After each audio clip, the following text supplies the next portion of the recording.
안녕하세요. 토요미스테리 디바제시카입니다. 홋카이도의 키타미시라고 하는 마을에 살던 키아시. 그녀는 오늘따라 일이 늦어지는 바람에 평소보다 늦게 귀가하게 됩니다. 하루 종일 일한 탓에 몸은 너무 피곤했고 그저 집에 빨리 가서 씻어야겠다라는 생각만 가득했는데요. 그녀는 이윽고 자신의 차에 올라 운전을 시작했죠. 그러다 문득 평소 잘 가지 않던 지름길이 떠올랐습니다. 오늘만 그 길로 갈까? 한참을 망설이던 그녀가 몸에 힘도 없고 피곤함이 몰려오면서 결국 지름길 쪽으로 핸들을 걷게 되죠. 이 길은 꽤 깊은 산속의 고갯길인데 가로등이 제대로 설치가 되지 않아서 아주 짙은 어두움이 깔린 곳입니다. 괜히 더 음산하고 쓸쓸함까지 느껴지기도 했죠. 게다가 고갯길을 넘을 때는 라디오 전파마저 약해져서 지지직거리는 소리가 무서움을 더했는데요. 그래도 그녀는 이곳만 지나면 더 빨리 집에 도착을 했기 때문에 서둘러 페달을 밟았습니다. 그런데 철도 터널 옆을 지나 이제 내리막길에 접어든 순간 갑자기 엔진이 멈춰버립니다. 왜 이러지? 몇 번이나 시동을 다시 걸어보지만 웬일인지 차는 꿈쩍도 하지 않았는데요. 이 근처에 도움을 청할 만한 집이 하나도 없어요. 밖에는 헤드라인 불빛 외에는 온통 어두움 뿐이었습니다. 그녀는 보험회사에 전화를 하려고 했지만 수신이 좋지 않아 전화는 걸리지 않습니다. 어떻게 해야 되지? 잠시 숨을 고르고 고민을 하던 중 뒷자리에서 느껴지는 인기척, 동시에 차 안의 공기가 무거워지는 게 온몸으로 느껴졌고요. 한편으로는 땀 냄새 같은 찝찝한 어떤 냄새가 차 안에 퍼지고 있었습니다. 키아씨는 갑자기 공포에 휩싸이면서 백밀러로 뒤를 볼 그런 용기조차 나지 않았죠. 그대로 몸이 굳어버리는 것 같았습니다. 일단 그녀는 문을 열고 밖으로 나가야 한다고 생각했지만 몸이 마치 가위에 눌린 것처럼 전혀 움직이지 않았고요. 결국 그녀는 비명을 지릅니다. 그렇게 몇 분이 지났을까요? 패닉에 있던 키아씨가 정신을 차려보니 아까 그 느꼈던 무거운 공기도 땀 냄새도 없어졌습니다. 몸도 서서히 움직이는 것 같았는데요. 지금 드는 생각은 오직 빨리 이곳을 벗어나는 것뿐이었죠. 꽂혀있는 차 열쇠를 힘껏 돌려보는데 시동이 걸립니다. 그래서 페달을 밟아서 일단 앞으로 직진했죠. 드디어 지름길을 빠져나온 그녀는 다리에 힘이 풀린 듯 했고요. 그날 밤 악몽에 시달렸다고 합니다. 다음날 아침이 되자마자 카센터에 들려서 도대체 왜 갑자기 엔진이 멈췄는지 확인했지만 별다른 이상이 없다라는 말만 되돌아왔습니다. 철도 노선을 보수하는 기술자 타케시, 그도 이곳을 지날 때 비슷한 일을 겪었습니다. 이 터널은 마을에서 좀 벗어난 곳에 위치하고 있는데 숲속을 통과하는 길, 여기도 낮에는 주변이 여전히 어둡겠다고 합니다. 어느 날 그가 레인 교환 점검차 철도 터널에 들어갔을 때의 일입니다. 각 레일의 상태를 파악하고 일을 끝내고는 터널 출구로 걸어 나오고 있던 타케시. 워낙 이 터널이 고요하다 보니까 자신의 발자국 소리가 울리면서 마치 누군가 같이 걷고 있는 듯한 느낌이 들기도 했는데요. 그런데 이 터널 안에는 열차가 지나갈 때 사람이 있을 경우 피할 수 있는, 그러니까 사람이 들어갈 만한 공간 대피소가 있습니다. 실제 사진인데요. 마침 저 멀리 화물 열차가 오는 소리가 들렸고 터널 안에 있던 타케시는 대피소 안으로 쏙 들어가서 몸을 피하게 되죠. 그러다 문득 예전에 동료가 들려줬던 이 터널의 괴담이 생각났어요. 등골이 오싹해졌죠. 조금만 참으면 돼. 빨리 열차가 통과하기만을 기다리고 있었습니다. 조금씩 가까워져 오는 기차 소리와 함께 이게 갑자기 귀 뒤쪽으로 뭔가 사람이 괴로워하는 신음소리가 들려옵니다. 근데요, 이 대피소 바로 뒤에는 벽입니다. 사람이 있을 수가 없어요. 말도 안 돼. 괜시리 밀려오는 공포에 뒤를 돌아보지는 못하고 그저 빨리 열차 지나가면 나가야지 하는 생각만 하고 있던 중 마침 열차가 들어왔고요. 빠른 속도로 대피소 앞을 지나가려는 순간 뒤에서 누군가 그를 밀려는 게 느껴졌습니다. 타케시는 온몸으로 버티면서 다행히 열차에 몸이 다치진 않았는데요. 그는 조금 후에 열차가 다 지나가고 나서 뒤도 돌아보지 않고 터널 밖으로 빠져나왔습니다. 타케시는 그 이후로도 결코 그날 등에서 자신을 밀려고 했던 그 감촉을 잊을 수 없다고 말했습니다. 이렇듯 다수의 사람들이 기이한 일을 겪는 이곳은 일본 홋카이도에 있는 조몬 터널입니다. 약 100여 년 전에 만들어진 철도 터널로 낡은 곳이에요. 그래서 그 장점을 이용해서 일본에서는 종종 영화 촬영지로 쓰이기도 한다고 합니다. 하지만 그것 외에도 이곳이 일본에서 유명해진 데에는 다른 이유가 있습니다. 바로 이곳에서 벌어지고 있는 수많은 괴기 현상. 조몬 터널은요, 일본의 유명한 심령 스팟 중에 한 곳입니다. 키요시와 타케시 외에도 이 터널을 지나갔던 수많은 기관사들조차 터널을 지나는 와중에 갑자기 사람이 나타나서 급정지를 하는 일을 종종 겪었다고 해요. 사람을 쳤다면 이건 정말 큰일이죠. 그래서 급하게 기차를 멈추고 밖에 나가보면 사람도 시신도 없던 경험은 수차례 이어졌습니다.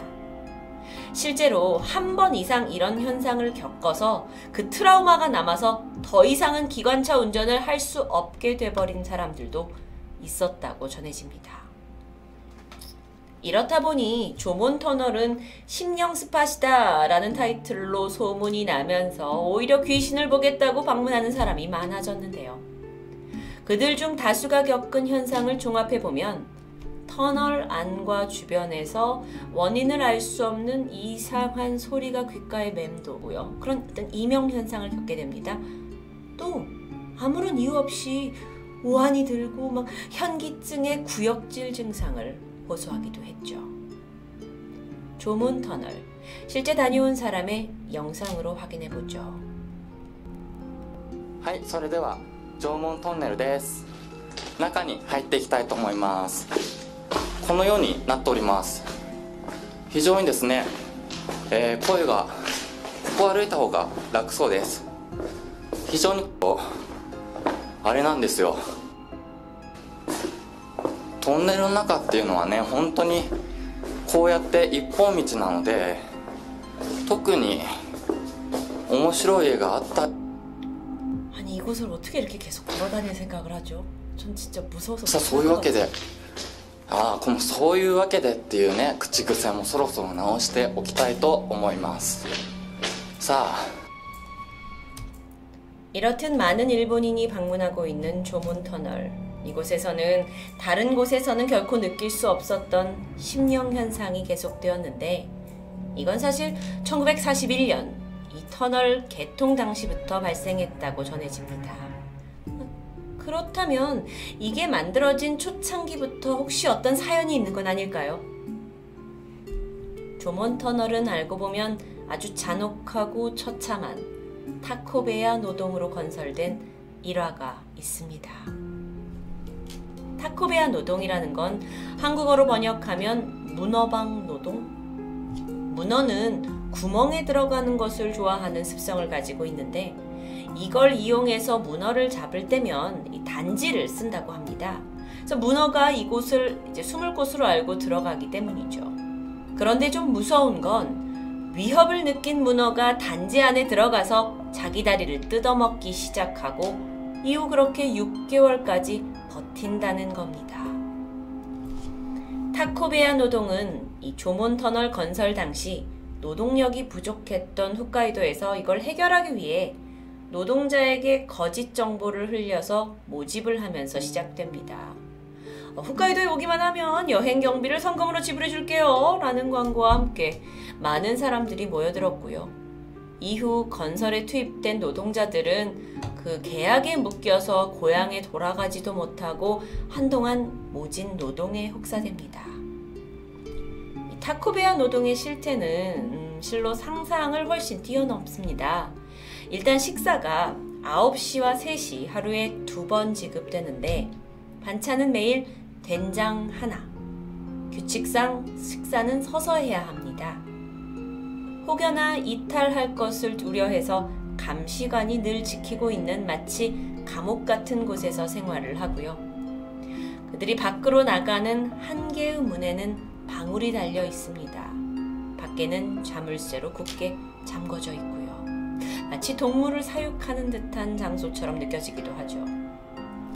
그들이 공사장으로 이동할 때는 노동자끼리 밧줄로 연결을 해서 다리에는 쇠사슬과 철구를 달아서 움직였고요. 추운 겨울에는 폭설이 온다 하더라도 노동은 계속되면서 심지어 하루에 19시간 이상 강요받습니다. 이렇게 비참한 환경 속에서 자기의 목숨을 깎아가면서 버틸 수밖에 없었던 노동자들. 마치 감옥의 수용자처럼 살았고 또 오랫동안 중노동을 하는데 이걸 제대로 하지 못하면 매질까지 당하게 되는데요. 위생적이지 않은 환경에다가 식사도 제대로 안 주지 노동자들은 하루하루 과로와 영양실조로 픽픽 쓰러져 가기 시작합니다. 치료요. 치료를 받는 건 감히 상상도 못할 일이었어요. 오히려 꾀를 쓴다고 더 심한 체벌이 가해집니다. 노동자들은 이를 악물고 버틸 수밖에 없었습니다. 혹여 그 중에 회복의 기미가 아예 없는 사람들은 결국 어느 날 조용히 들것에 들려나갔고 터널의 선로 밑에 생매장되었다고 합니다.